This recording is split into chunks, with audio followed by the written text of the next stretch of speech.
सौम्या मिश्रा जी आगरा से। महाराज जी आपके चरणों में कोटि कोटि प्रणाम। महाराज जी प्रश्न आजकल बहुत सारे दंपतियों का है। ये कह रहे हैं कि हम पति पत्नी दोनों नौकरी करते हैं, हमारी 2.5 साल की बिटिया है, अभी उसके पालन पोषण की उतना समय नहीं दे पाने के कारण एक चिंता बनी रहती है, ना ही नौकरी में। अरे जिनके लिए हम रुपया कमा रहे हैं उनको समय नहीं दे पा रहे हैं तो रुपया किस काम का।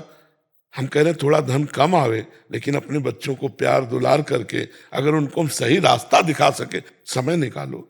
ये आपकी विषय नहीं है, ये बहुत बड़े स्तर से है। अरे उसे माँ का प्यार चाहिए, नौकरानी की सेवा नहीं चाहिए। वात्सल्य आपके अंदर है, आप रुपए कमाने में समय दे रहे हैं।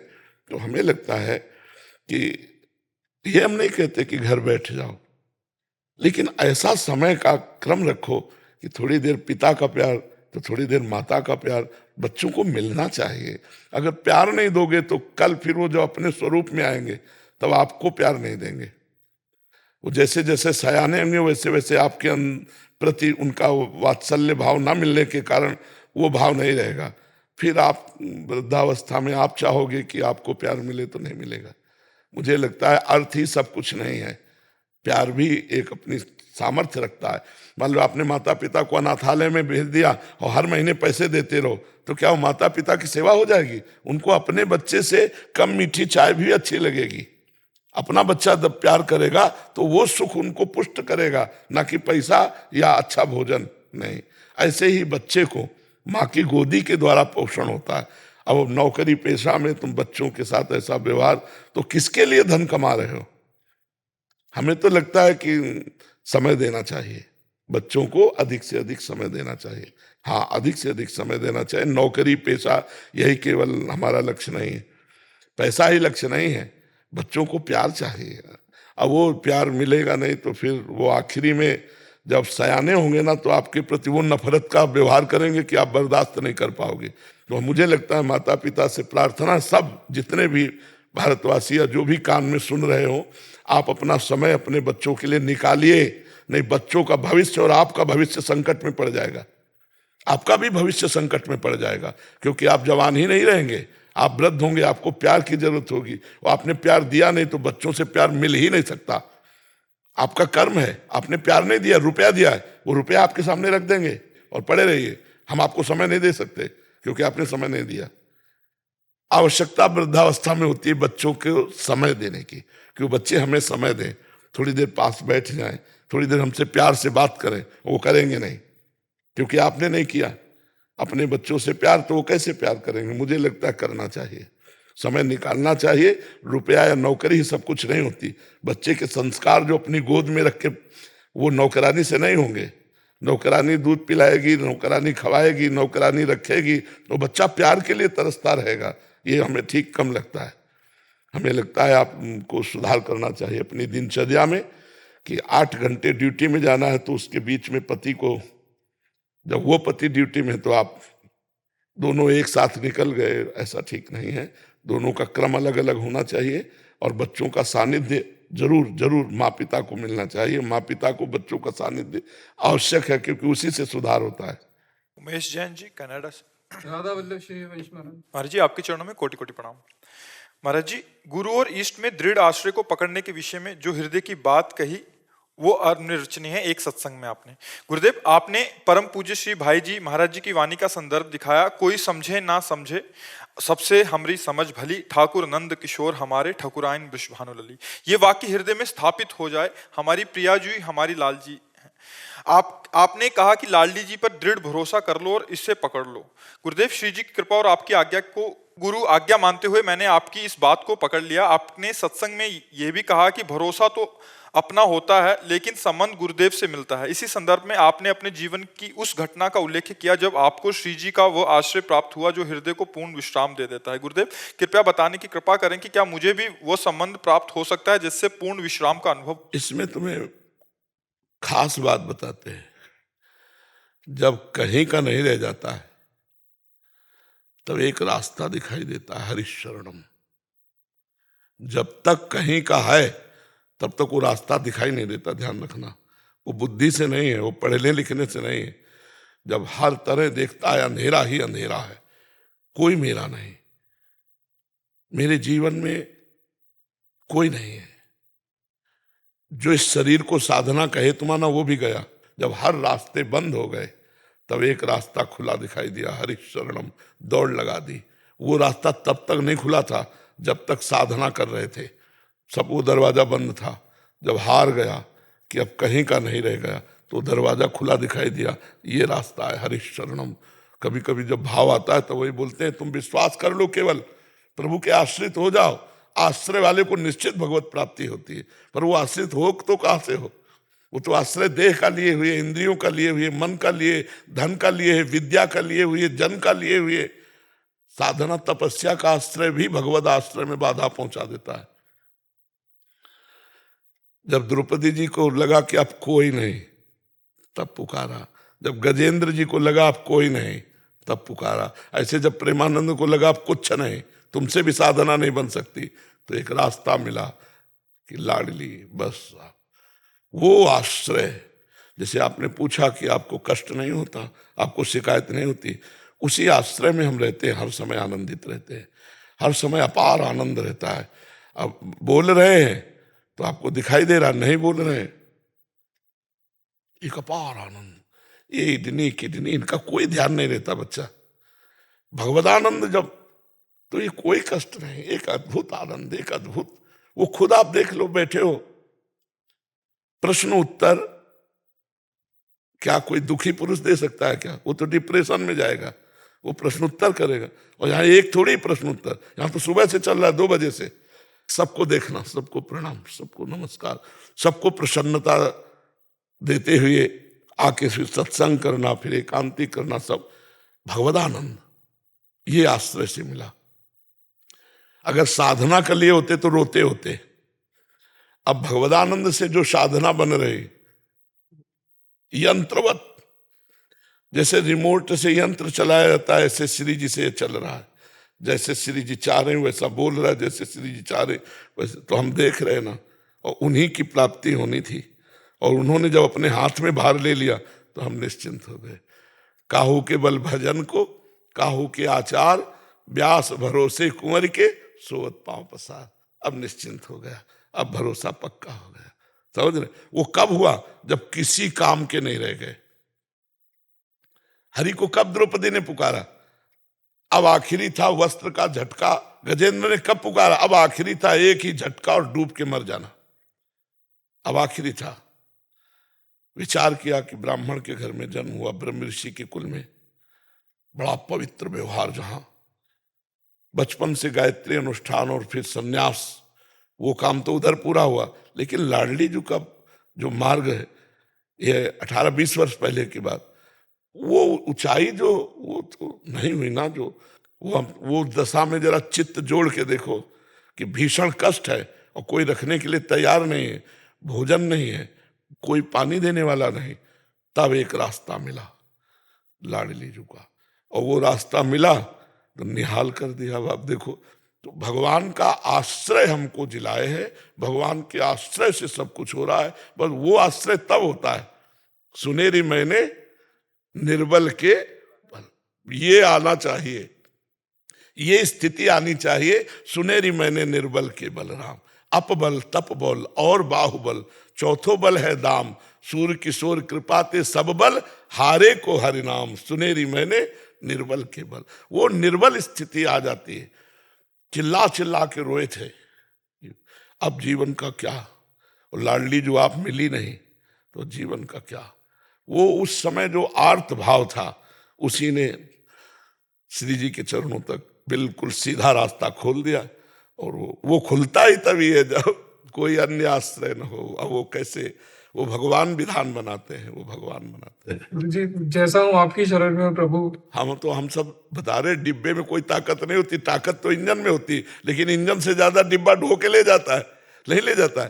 तो महाराज जी, आपने जैसे बोला था, आपके बड़े महाराज जी ने आपका हाथ पकड़ा था एक बार, तो एक वो अंदर से वो जो आगे आ जाता है ना, जो गाढ़ भाव। महाराज जी, आप भी हाथ पकड़ लीजिए। हम हाथ नहीं, हम तो तुम्हारा हृदय पकड़े हैं। तुम चलो, हम जैसा कह रहे हैं वैसे चलो। हाथ पकड़ना तो एक तो चलो कृपा ही है, हाथ पकड़ ले, लेकिन हम तो पूरा भार लिए बैठे हैं। आप चलो, आप आज्ञा के अनुसार चलो, आपको अनुभव होगा कि हम हर समय आपके साथ हैं।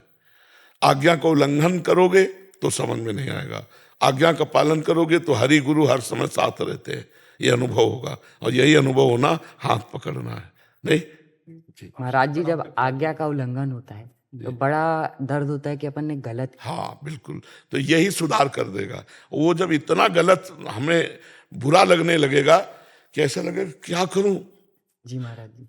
अब इस स्थिति में उसका सुधार शुरू हो जाएगा। जब गलती हमसे बर्दाश्त ना हो, ऐसा लगे यार प्राण भले छूट जाए लेकिन अब गलती नहीं होनी चाहिए, फिर गलती होना बंद हो जाएगी।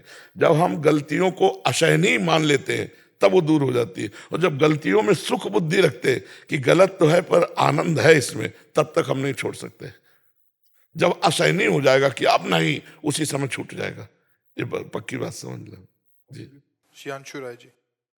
राधे राधे। महाराज जी, इस कलयुग में दानव से मानव कैसे बने, इस संसार का प्रलोभन और मोह अपने ऊपर ना चढ़े, इसके लिए क्या करें? प्रकृति और सत्संग, पहले तो सत्संग, क्योंकि मति कीरति गति भूति भलाई, जब जे जतन जहां जे पाई, सो जानो सत्संग प्रभाव, लोकों वेद न आन उपाव। लोक में और वेद में और कोई उपाय नहीं है, सत्संग। खूब सत्संग करो। शास्त्र का स्वाध्याय सत्संग है, संत के वचन सत्संग है, और अपने अंदर अच्छी प्रेरणा भी सत्संग है। अपने अंदर भी अच्छी प्रेरणा आती है। जब हम गंदी प्रेरणा को, गंदे दर्शन को, गंदे श्रवण को, गंदे चिंतन को त्याग देंगे तो राक्षसी भाव, दानव भाव हट जाएगा और हमारे अंदर दैवी भाव आ जाएगा। दानव भाव की जगह दैवी भाव आ जाएगा। तो हम पहले खूब सत्संग सुने, शास्त्र स्वाध्याय करें, ब्रह्मचर्य से रहने की कोशिश करें, चेष्टा करें ब्रह्मचर्य से रहने, पवित्र भोजन, कोई नशा नहीं और किसी का अहित नहीं, और मोबाइल से गंदी बातें नहीं। तो हम दानों से मानवता की तरफ बढ़े, हम असत से सत की तरफ बढ़े, हम अंधकार से प्रकाश की तरफ बढ़े, हम मृत्यु से अमृत की तरफ। मृत्युर्मा अमृतम गमय, तमसो माँ ज्योतिर्गमय, असतो माँ सदगमय। हमारा मार्ग यही है, पर हम भूल कर बैठे तो हम असत की तरफ बढ़ते चले जा रहे हैं। दूसरों से सुख भोगने की इच्छा का नाम दानव है, और दूसरों को सुख देने की इच्छा का नाम दैवी शक्ति है। मानो दैवी शक्ति है। दूसरों को सुख देना मानवता है, और दूसरों से सुख लेना दानवता है। अब बस इसी में देख ले कि हमारे अंदर कितनी मानवता है और कितनी दानवता है। तो हम सत्संग सुने, शास्त्र स्वाध्याय करें, परोपकार करें, नाम जप करें, इससे हमारा बढ़िया जीवन हो जाएगा। प्रांजल पांडे जी।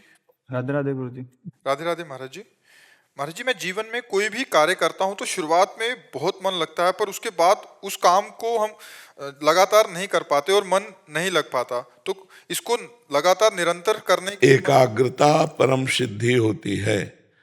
हम चाहे व्यवहार का कार्य करें या परमार्थ का कार्य करें, एकाग्र होकर जब हम करेंगे तो हम निश्चित सफलता प्राप्त करते हैं। चाहे पढ़ाई हो, चाहे डॉक्टरी हो, कोई भी किसानी हो, कोई भी कार्य हो, उसमें एकाग्रता अनिवार्य होती है। और हमारी एकाग्रता होती है इंद्रियों और मन से। जब हमारी इंद्रियां मन चंचल होती है तो एकाग्रता होती नहीं है। तो इंद्रियों और मन को शांत करने के लिए अध्यात्म है। ये आधुनिकता में इंद्रियां मन कभी शांत नहीं हो सकती। तो अध्यात्म में थोड़ी देर सत्संग सुनो, थोड़ी देर नाम जप करो, माता पिता इनके चरण छुओ, दूसरों की सेवा की भावना रखो, तो आपके अंदर अध्यात्म बल आएगा। अध्यात्म बल में एकाग्रता की पावर शक्ति होती है।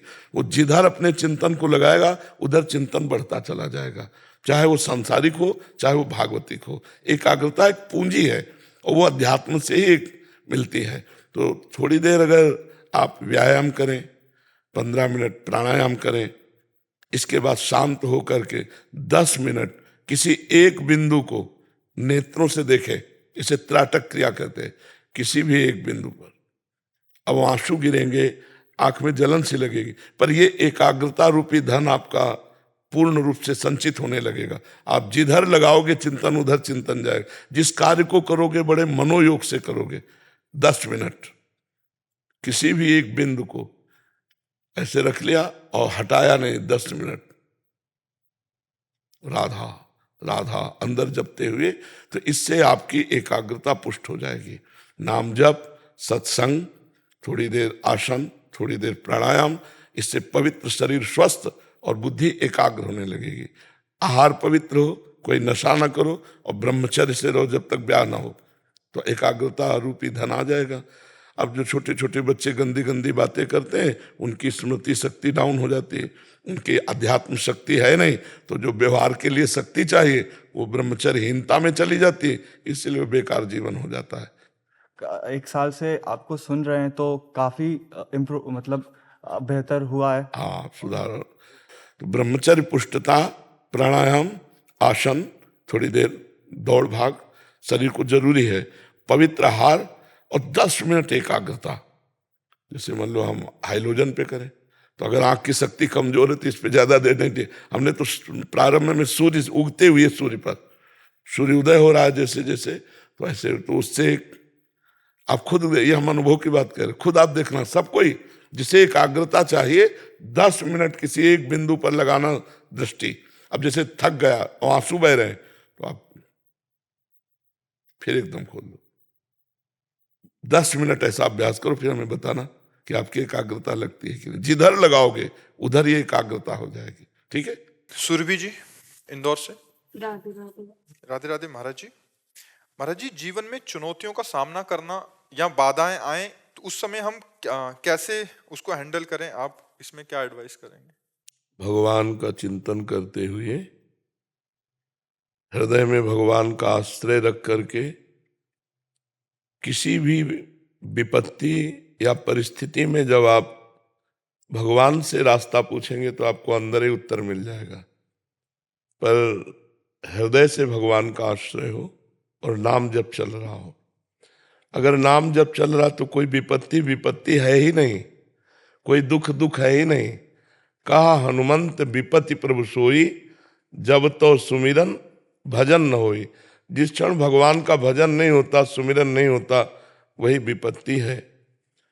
और मनुष्य जीवन संकटों से भरा हुआ है, किसी एक व्यक्ति का नहीं, पूरा जीवन। सबसे बड़ा संकट है कि 50, 60, 70, 80 वर्ष में मृत्यु आ जाएगी और वो सब कुछ छुड़ा देगी। पत्नी, पुत्र, परिवार, मकान, धन, संपत्ति, योग्यता सब छूट जाएगी। फिर हमें दूसरे शरीर में जाना पड़ेगा। अब वो कर्मानुसार शरीर सुअर का है कि कुत्ता का है कि गधा का है, क्या मिलेगा शरीर। फिर हमको बराबर भटकना पड़ेगा। जब फिर मनुष्य शरीर मिलेगा तब फिर मेरे कल्याण के मार्ग के जो साधन है और उनको छोड़कर फिर भोगों में लग गए। फिर ऐसे हमारा जब से सृष्टि हुई तब से हम भटक रहे हैं। सबसे बड़ी चुनौती है माया पर विजय प्राप्त करना, काम क्रोध पर विजय प्राप्त करना, जन्म मृत्यु पर विजय प्राप्त करना। ये छोटी मोटी विपत्तियां, अनुकूलता, प्रतिकूलता, ये तो सबके जीवन में आती रहती है। अगर हम प्रधान चुनौती स्वीकार कर लें तो सब चुनौतियों पर विजय प्राप्त कर लेंगे। हमारा लक्ष्य होना चाहिए निर्विकार होकर भगवान की प्राप्ति करना। तो रुपया, पैसा, भोग सामग्री सब अपने आप आ जाएगी, ये ब्याज में आ जाएगी। मूल भगवान को अगर रख लो तो सब ब्याज में आ जाएगी। कोई भी व्यक्ति बताओ जिसके जीवन में संकट ना हो, कोई भी ऐसा बताओ जो समस्या में ना हो, कोई ऐसा बताओ जो चिंतित ना हो, कोई ऐसा बताओ जिसके कामना ना हो। वो वही हो सकता है जो भगवान में स्थित है, दूसरा नहीं। तो जब तक कामना है, चिंता है, शोक है, विपत्ति है, तब तक हम सुखी कैसे हो सकते हैं? तो सुखी होने का उपाय है भगवान का स्मरण, एकमात्र भगवान का आश्रय। सच्ची मानिए, मतलब आप लोग वो बात ही नहीं समझ सकते जो हम अंदर से कहना चाहते हैं। जैसे अपने दिमाग में है कि बिना किए कुछ नहीं होने वाला, तो क्या पूरी सृष्टि आपने कुछ रचा है? छोड़ो सृष्टि की बात, आप अपने शरीर पे आओ। आपने क्या बनाया अपने शरीर में? क्या बनाया? आपने बाल बनाए, आपने आंख बनाई, आपने नाक बनाया, सब भगवान का बनाया हुआ ना। आपकी बुद्धि इतनी क्यों नहीं, प्रवीण क्यों नहीं कर दी? भगवान ने दी है ना। जितनी बुद्धि दी, जितना बल दिया, जैसा शरीर दिया, जैसा घर दिया, जैसा समाज दिया, वो भगवान ने दिया। अब आप भगवान के लिए क्या कर रहे हो हमें बताओ। हर चीज का टैक्स है ना। इतना सुंदर भगवान ने शरीर दिया, इतना सुंदर समाज दिया, इतना सुंदर प्यारा हमें देश दिया। भारत बहुत पवित्र देश है, गंगा यमुना देखो कितना महान देश है, संगम हो रहा है। प्रयाग में देखो ना, गंगा यमुना सरस्वती का और भगवान राम कृष्ण के अवतार, एक से एक महान पुरुषों का अवतार, इस धराधाम हमें ऐसा पवित्र देश दिया। हम भगवान के लिए क्या कर रहे हैं? कुछ नहीं। तो हम भगवान को अपना पिता नहीं मानते, स्वामी नहीं मानते। जैसे आप अपने पिता से पैसा 5,000 मांगेंगे, बोले नहीं देंगे, नहीं आपको देना होगा, ऐसे हम भगवान से मांगे, क्योंकि हमारे हैं ना भगवान, हमारे पिता है, हमारे स्वामी है, हमारे इष्ट है, पर हम भगवान को अपना नहीं मानते। देख लो अंदर से, भगवान का नाम जप नहीं करते, तो हमारे को सुख कैसे मिल सकता है? देवी संप्रदाय तो हमको फिर नष्ट करती ही रहेंगी। सरकारी विभाग है भगवान का, आप होड़ मत मिलाओ दूसरों से अपनी। आप जो है वो बहुत ऊंचाई पर हो, आप बहुत ऊंचाई पर हो। भारत देश में एक पत्नी व्रत, एक पति व्रत, जो धर्म है, जो मर्यादा है, वो आपको विश्व में कहीं नहीं मिलेगी। भारत देश में जीवन मुक्त महापुरुष, सती यतियों का देश है। आप अपनी महिमा को खोकर वहां पशु आचरण करने वालों को अपना आदर्श मान रहे हो। वो हमारे आदर्श है, विश्व का आदर्श भारत है। शांति प्रिय, धर्म प्रिय, उदारता, जो गुण भारत में वो आपको कहीं नहीं मिलेंगे। अगर कहीं है तो हमारे किसी ब्रह्म ऋषि की देन है, किसी महात्मा की देन है।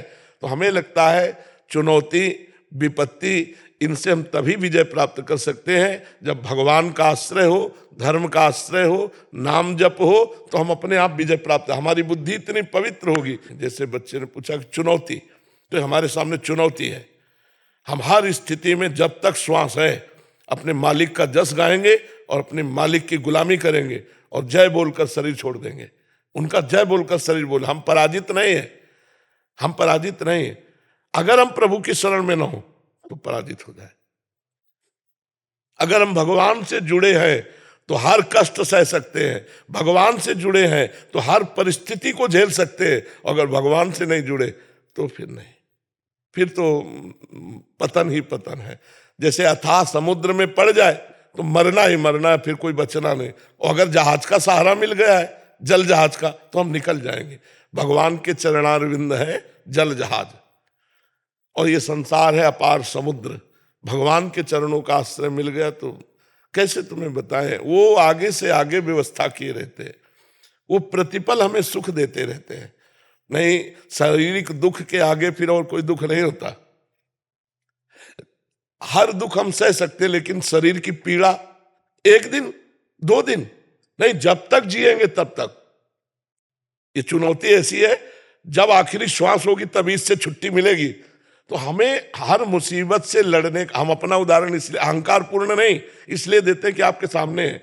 प्रत्यक्षम किम प्रमाणम, अगर प्रत्यक्ष उदाहरण मिले तो और प्रमाण देने की क्या जरूरत। अगर हम भगवान से ना जुड़े हों तो आज ही हमारी दुर्गति हो जाए। और भगवान से जुड़े तो मुझे भरोसा रहता है, और वो हमें प्यार देते रहते हैं। कर तुम अकर तुम अन्यथा कर तुम, वो गूंगे से वेद पढ़वा दे, लूले लंगड़े से पहाड़, तो उनका ये चमत्कार है, वही आपको सुखी कर सकते हैं। एक बहुत बड़े पदाधिकारी कह रहे थे हमारे पास सब मेडल, सब पैसा, सब है, लेकिन अब मुझे डर लग रहा, मरूंगा, अब इससे कैसे बचूं? तो भगवान का आश्रय, भगवान के बिना आपको अंतिम विश्राम नहीं मिलने वाला, ये बात है। राहुल यादव जी, राधे राधे महाराज जी। गुरुजी, प्रवचन के दौरान हमने कई बार सुना है कि भगवान से प्रार्थना करो कि हमें ब्रह्मबोध गुरु की प्राप्ति हो। गुरुजी, हम आप में सारे गुण निहित देखते हैं, अपना गुरु स्वीकार किया है और ठान लिया है कि आप ही मेरे गुरु रहेंगे, परंतु आपके इस कथन से हमारे मन में एक विकार उत्पन्न हो रहा है कि क्या आप हम सभी को अपना शिष्य स्वीकार किए हैं?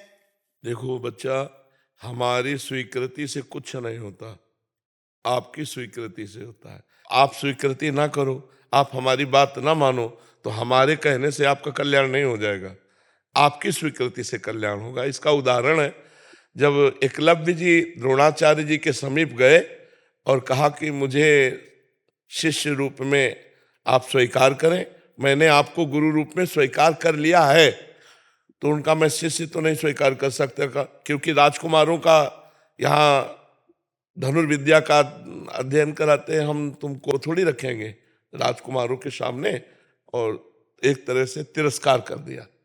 पर उसने अपनी गुरु निष्ठा का पालन किया, द्रोणाचार्य जी को भर नेत्र देखा चरणों में प्रणाम किया और जंगल में जाकर मिट्टी की मूर्ति अनुमानता वैसे ही द्रोणाचार्य जैसी बनाई और रोज चरणों में पुष्प अर्पित करके प्रणाम करके प्रत्यंचा चढ़ाता और जय गुरु द्रोणाचार्य और शुरू करता, तो अर्जुन से बड़ा श्रेष्ठ धनुर्धर हुआ। इसमें हमें देखने को मिला कि द्रोणाचार्य जी ने ना स्वीकार किया और ना शिक्षा दी। ये तो अध्यात्म है, उसमें तो जरूर शिक्षा की जरूरत है। प्रत्यंचा चढ़ाना, दिव्यास्त्रों का संधान करना, उनका संवरण करना, बहुत ज्ञान की आवश्यक, सब ज्ञान प्राप्त हो गया। एकलव्य ने गुरु द्रोणाचार्य जी को गुरु माना, द्रोणाचार्य जी ने शिष्य नहीं माना।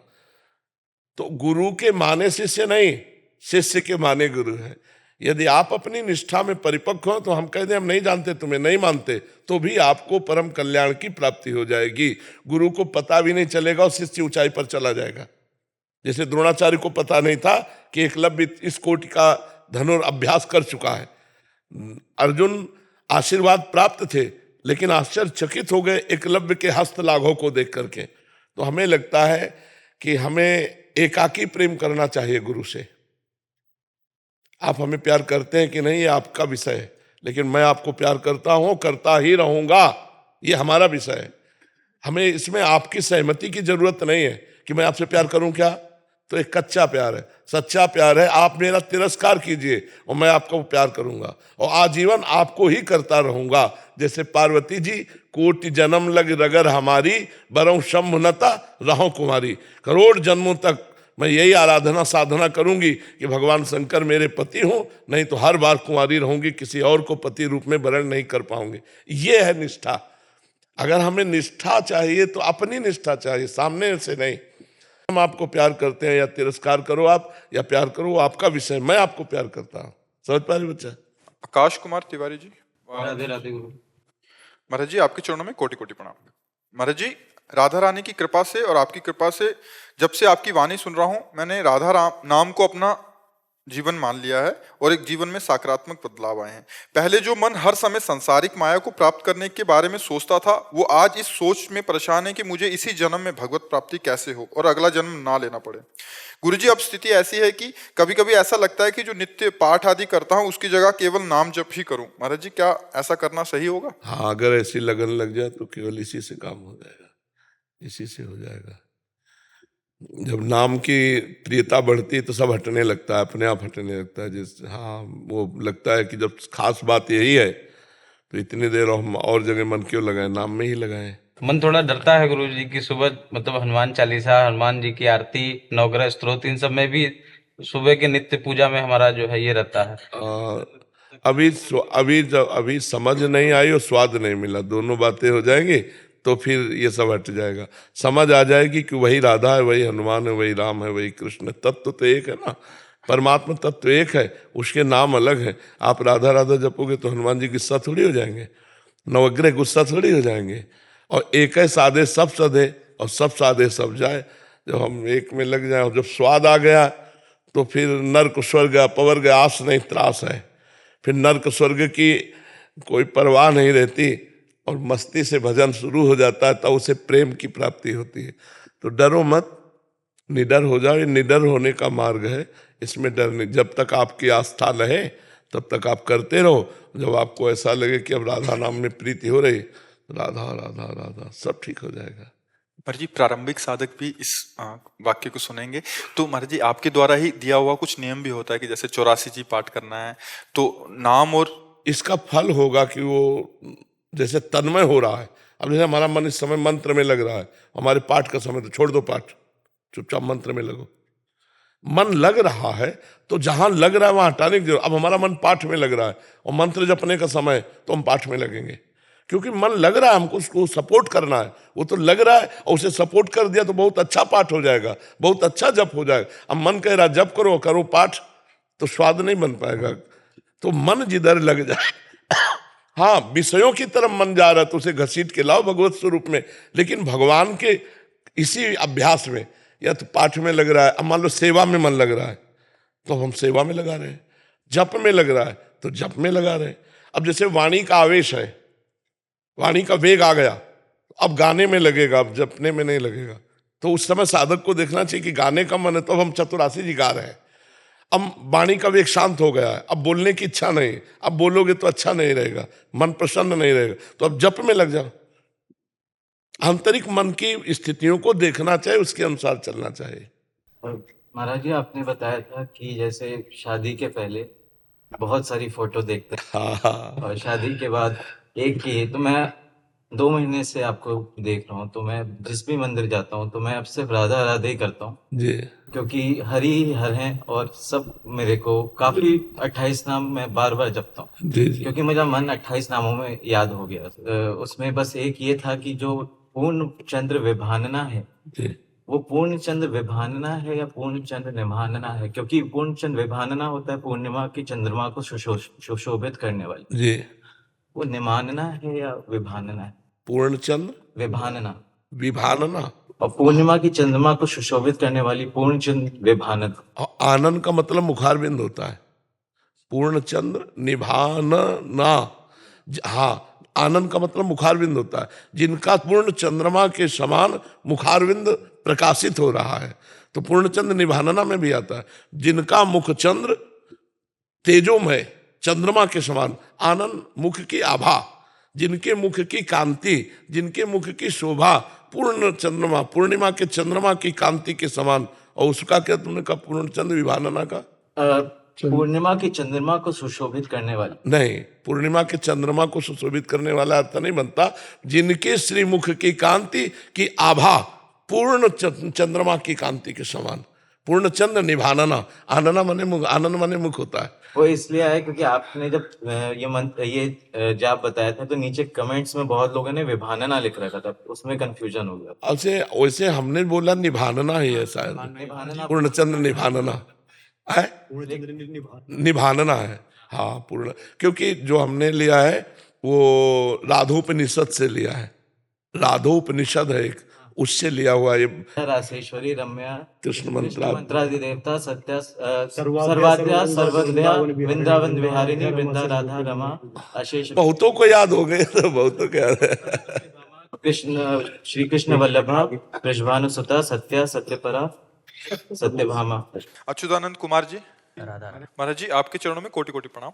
महाराज जी आप कह रहे हैं कि आप पढ़ाई करते हैं और आपके आगे 4 चुनौतियां हैं। एक है आध्यात्मिक नाम जप करना, पारिवारिक जिम्मेदारी, अध्ययन करना और ऑफिस का कार्य। महाराज जी मैं चारों चीजों को बैलेंस नहीं कर पा रहा, एक समय पे एक ही कर पाता हूँ। नहीं, ऐसा नहीं, गलत है कि काश मुझे नहीं। देखो, पहला है तुम्हारा नाम जप, दूसरा है परिवार का पोषण, तीसरा है अर्थ कमाने के लिए ऑफिस का कार्यक्रम। तो हमें लगता है सब एक दूसरे से जुड़े हुए हैं। परिवार का पोषण होगा अर्थ से, अर्थ की कमाई होगी ऑफिस में। अब इसको हम अगर राधा राधा करते हुए काम कर रहे हैं तो हमें क्या परेशानी है? महाराज जी मैं अध्ययन भी करना चाहता हूँ, आईएएस की तैयारी करने के लिए मुझे। तो जितनी देर आप अध्ययन कर रहे हैं, हर 5 मिनट में एक बार राधा बोल करके अध्ययन करते रहिए, और 3 घंटे 4 घंटे जो अध्ययन किया वो बाद में प्रभु को समर्पित कर दीजिए। इससे भगवत प्राप्ति का कार्य पूरा होता रहेगा। समझ रहे हैं? ऐसे ऑफिस का काम जो एकाग्रता पूर्वक कीजिए, बीच बीच में राधा बोलिएगा, और 4-6 घंटे 8 घंटे ऑफिस का काम कीजिएगा, और 8 घंटे वो प्रभु को समर्पित कर दीजिए। हे करुणामय भगवान, मैं 8 घंटे से जो ऑफिस का कार्य कर रहा था वो आपको समर्पित करता हूँ। इससे भगवत प्राप्ति का योग बन जाएगा। नाम जप करते हुए, एकाग्रता पूर्वक पढ़ाई करते हुए, एकाग्रता पूर्वक अपने कर्तव्य का पालन करते हुए, और कुछ न कुछ अर्थ कमाने की चेष्टा करनी चाहिए। ऑफिस में अर्थ मिलता होगा तो फिर उससे परिवार का पोषण होगा, आपकी पढ़ाई का सहयोग होगा, और बीच बीच में नाम जप करते रहिए। समय को भगवान को समर्पित कर दीजिए। जो 8 घंटे 10 घंटे या पढ़ाई का समय, वो सबके लिए है। ये अपने समय को भगवान को समर्पित करते रहो, इससे भगवत समर्पण कर्म हो जाएगा, और वही कर्म योग बन के भगवत प्राप्ति करा देगा। क्या जाता है, मान लो 8 घंटे आप मेहनत किया और 8 घंटे में 1 मिनट हाथ जोड़ा, हे प्रभु ये अमुक समय से लेकर अमुक समय तक जो मैं संसार के कार्य में रहा, आपका विस्मरण किए रहा, ये कार्य मैं आपको समर्पित करता हूँ। वो कर्म समर्पण योग बन जाएगा। बीच बीच में राधा राधा राधा स्मरण करते रहिए। समझ में आ रहा है? कोई समस्या? नहीं महाराज, मन में कभी कभी एक चीज रहता है कि जैसे कि स्टूडेंट लाइफ में थे महाराज, तो आपके आशीर्वाद से राधा रानी के चरणों से माइनिंग इंजीनियरिंग में गोल्ड मेडलिस्ट है, तो मन में लगता है कि अभी मतलब ये तो अनिश्चित चीज है, अच्छा यही दो काम ठीक से करते हैं, वो तो फिर मन में लगता है कि नहीं इतना अच्छा से उधर पढ़ाई किया, अभी मैंने अभी नहीं कर पा रहे, थोड़ा सा पहले जैसा समय मिलता है स्टूडेंट, मैंने उधर पीछे की तरफ दिमाग चला जाता है। जो दिमाग चला जाए आप मत जाओ, वापस आ जाएगा। जहां हमारा मन ले जाए, हमको भूत की तरफ नहीं जाना, भविष्य की ज्यादा चिंता नहीं करना, वर्तमान को संभालना है, तो भूत और भविष्य दोनों पवित्र हो जाएंगे, दोनों मंगलमय हो जाएंगे। जो हम कहा इसे करके देखो आप, ठीक है। हाँ, हम ये नहीं कह रहे कि 8 घंटे बराबर राधा नाम जप करो, बीच बीच में राधा राधा स्मरण करो, और ऑफिस का कार्य भगवान को समर्पित करो, पढ़ाई का कार्य भगवान को समर्पित करो, जो अर्थ मिले उससे परिवार का पोषण करो, सब समस्या का समाधान हो गया, ठीक है। परंतु गुरुदेव उससे ज्यादा भाव प्रकट नहीं हो पाता ना जब तक हम उस चीज में चले ना, है उससे ज्यादा भाव प्रकट नहीं हो पाता ना जब तक। नहीं, पक्का प्रकट होगा। आप करके तो देखो, कितने दिन से कर रहे हो? करता हूँ कितने दिन से? 1-2 साल तक। तो ये कोई समय हुआ अनंत जन्मों की बिगड़ी? अगर हम कम से कम हमारी सदुआई भाषा में कहा जाता है 12 वर्ष एक नियम का पालन करो, तब जाकर के तो समझ में आवे। और अगर अभी प्राण निकल गए तो आप भगवत भाव से हो ना, आपका हर समय भगवान को समर्पित हो रहा है, वो आप उसे ऐसा खिलवाड़ मत समझे। जो कर्म, जो वस्तु भगवान को समर्पित कर दी जाती है वो अक्षय, अक्षुण्ण और भगवत प्राप्ति के योग्य हो जाती है। अगर आपको फायदा न मिला होता इस कर्म का, तो तुम्हारी बुद्धि यहाँ बैठने के लिए प्रेरित ही ना करती। 2 वर्ष में इतना तो हो गया है कि आप सत्संग सुनना पसंद करते हैं, आप साधु समाज पसंद करते हैं, आप अध्यात्म की उन्नति चाहते हैं, तो ये थोड़ी बात है। मायाग्रस्त जीव अगर इतना चाह लिया है तो आगे की मंजिल पूरी हो जाएगी, इसे आप खिलवाड़ न समझें। परंतु जैसे हम चाहते हैं कि भगवान की ओर ज्यादा लीन होए, बट उसके लिए थोड़ा टाइम ज्यादा निकालना पड़ेगा। नहीं, टाइम नहीं निकालना है, टाइम देना है भगवान को पूरा। देना और निकालना अलग है। निकालने का मतलब होता है सांसारिक कार्य छोड़ करके हम राधा राधा जपे बैठे के, वो तो ऐसे निरंतर चलता ही रहेगा। बट उसके लिए जब भाव प्रकट करना होगा, जब अरे भाव प्रकट हो जाएगा फावड़ा चलाते हुए, झाड़ू लगाते हुए, कंप्यूटर चलाते हुए। एकदम जब ये तुम्हारे कर्म समर्पण तुम्हारे पाप को नष्ट करेंगे ना, तो साधारण से साधारण बात में तुम्हें रोना आने लगेगा और तुम्हें वहां भगवान की कृपा दिखाई देने लगेगी। चलो तो कुछ समय तक धैर्यपूर्वक चलो, बीच बीच में नाम जप करो, और जो कर्म है वो भगवान को समर्पित करो। गंदी बात मत करना। जब हम कोई अनुष्ठान करते हैं तो हमको नियम लेने पड़ते हैं। तो जैसे आपको भगवत आनंद का नियम लेना है, तो पहली बात, किसी माता बहन की तरफ पाप दृष्टि मत रखो। अगर ये करोगे तो फिर ये चलनी में गैया दुहे और दोष दैव को दे। बढ़िया गाय 10 लीटर दूध देती हो, चलनी समझते हो ना, चलनी में ले जाओ, एक बूंद नहीं मिलेगा दूहने के बाद। आप कह दो हमारे भाग्य में लिखा है, नहीं, पात्र सही रखो तो दूध टिक जाएगा। अब आप ये भी करो और वो भी पाप कर्म करो, माता बहनों की तरफ गंदी दृष्टि रखना, कोई नशा करना, गंदे बच्चों का संग करना, गंदे दृश्य देखना, गंदा चिंतन करना, फिर नहीं बात बनेगी। हमको समेटना है तो संसार के हर कार्य को भगवत में बनाना है, क्योंकि बिना कार्य किए कोई रह नहीं सकता। हमको भी तो करना पड़ता है कार्य, नहीं करना पड़ता। हम 12:30-11 बजे से जगते हैं, अपनी दिनचर्या कर रहे हैं। अब ये आपके साथ बैठे हमारा कार्य है, जैसे ऑफिस का कार्य है, किसानी का कार्य, ऐसे हम बाबा जी हमारा कार्य है। तो हम अपने कार्य को सम्यक रूप से, निस्वार्थ भाव से, कोई काम ना रख करके नहीं, भगवान की प्रसन्नता के लिए करते, सब हो रहा है। तो उनके सहारे हो जाओ, उनको समर्पित करो, अच्छे आचरण करो, सब ठीक हो जाएगा। थोड़ा लंबा समय तक, दीर्घ काल, लंबे समय तक। कोई भी किसान आदमी खेती में अनाज बोता है, दूसरे दिन थोड़ी काट लेता है, 6 महीने लगते हैं। वो सिंचाई और उसको पौष्टिकता देते हुए फिर वो 1 मन की जगह 40 मन अन्न पैदा करता है। ऐसे ही आप, थोड़ा अध्यात्म है, थोड़ा इंतजार करो, समय आने पर जब फलीभूत होगा तो आपको लगेगा कि हाँ कितना अच्छा है ये मार्ग। ऋतु जी पंजाब से। राधे राधे।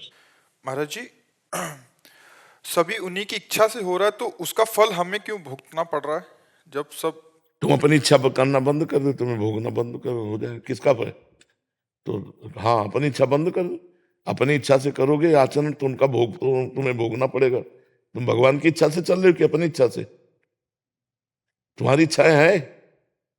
मेरे को तो लगता है कि अंदर से जो भाव उठते हैं, क्या भगवान की इच्छा मन मन है, जब तक मन नहीं मर जाता, भगवदानंद को प्राप्त नहीं होता, तब तक जीव को कर्म का भोग भोगना पड़ेगा। अवश्य में भोक्तव्यम कृतम कर्म शुभाशुभम, कर्ता बनो तुम और भगवान के ऊपर छोड़ दो तो फिर भोगना पड़ेगा। ऐसा थोड़ी, अच्छा करोगे अच्छा भोगना पड़ेगा, बुरा करोगे बुरा भोगना पड़ेगा। और जब मन और अहंकार भगवान को समर्पित हो जाता है तो जीवन मुक्त हो जाता है, फिर कोई पाप नहीं लगेगा। पूरे विश्व का भंडारा हो जाए तो कोई उसे पुण्य नहीं मिलेगा। कर्ता भाव रहित होना, तो अभी तो कर्ता भाव से हो, अभी कहाँ इस भाव में आ गए कि जो हो रहा है वो भगवान की इच्छा से हो रहा है। यहाँ भगवान विराजमान हो गए, प्रकाशमान हो गए, अब जो होगा तो उसके द्वारा कुमार्गामी प्रवृत्ति थोड़ी होगी। और कुमार्गामी प्रवृत्ति नहीं होगी, पाप नहीं होगा तो दुख ही नहीं मिलेगा, कोई समस्या ही नहीं है, फिर प्रश्न ही नहीं है, क्योंकि भगवान के द्वारा हो रहा है तो मैं करता नहीं तो प्रश्न कैसा। समझ पा रहे हो आप? हाँ, तो ये अभी इस दलील से नहीं चलेगा तेरी सत्ता के बिना पत्ता नहीं हिलता, तो फिर नरक भी उसकी इच्छा से बना है, रोग भी उसकी इच्छा से बने, पुलिस डिपार्टमेंट भी उसकी इच्छा से, डंडे लगाएगा ये भी उसकी इच्छा है, ये भी उसकी इच्छा है। तो मतलब यहाँ चतुराई तो चलेगी। ले एक बड़े विद्वान थे तो बड़ा उपवन लगाए हुए थे, बगीचा, कुआं बावड़ी सब फूल सुंदर। तो एक गाय चरती हुई अंदर आ गई, तो शायद उनका मारने का उद्देश्य नहीं होगा क्योंकि धर्मार्थी थे, तो उन्होंने एक पत्थर का टुकड़ा उठाया और ऐसे तो गाय के मस्तक में लगी, वो तुरंत गिरी और मर गई। अब गौ हत्या प्रकट हो गई, गौ हत्या सामने आई और कहा पंडित जी स्वीकार करो मुझे, तुमने अभी गौ हत्या की। वो बड़े विद्वान थे, उन्होंने तुरंत, देवराज इंद्र का वास हाथ में है, जैसे चरणों में विष्णु का वास है, अलग अलग देवताओं का वास, उनका देवराज इंद्र ने मारा क्योंकि हाथ में पत्थर और पत्थर से ऐसे, ये देवराज इंद्र के पास, वो गौ हत्या देवराज इंद्र के पास गई। तो इंद्र ने कहा हमने कब गौ हत्या की? बोले आपका हाथ में वास है, वो ब्राह्मण, बोले शास्त्र में ऐसा वर्णन है तो आपको भोगना पड़ेगा। बोले चलो हमारे साथ गुप्त रूप से रहना। वहां गए एक सेठ के रूप में, बोले पंडित जी प्रणाम, क्या सुंदर फूल लगे हुए हैं, किसने लगाया? बोले हमने। वाह बहुत सुंदर है बगीचा है, किसने लगाया? हमने। और ये कुआं? हमने। बोले गौ हत्या? इंद्र ने। चढ़ जाए इसके ऊपर। हाँ, अच्छा काम किया तो हमने, बुरा किया तो देवराज इंद्र ने। गौ हत्या को तुरंत उसको स्वीकार करना पड़ा। तो देखो यहाँ चतुराई नहीं चलेगी। अहंकार जब तक भगवान में समर्पित नहीं होता तब तक ये बात कहने की केवल रहेगी पाप भी भगवान की सत्ता से हो रहा। अगर मानोगे तो नरक भी भगवान की सत्ता से, डंडा भी भगवान की सत्ता से, रोग भी भगवान की सत्ता से। इसलिए होश में दो विभाग किए गए, एक पाप कर्म और एक पुण्य कर्म। पहले पुण्य कर्म करके पाप कर्मों का त्याग कर दो, फिर पुण्य कर्म में कर्ता भाव का त्याग कर दो, भगवान का नाम जप करो, भगवान की प्राप्ति हो जाएगी।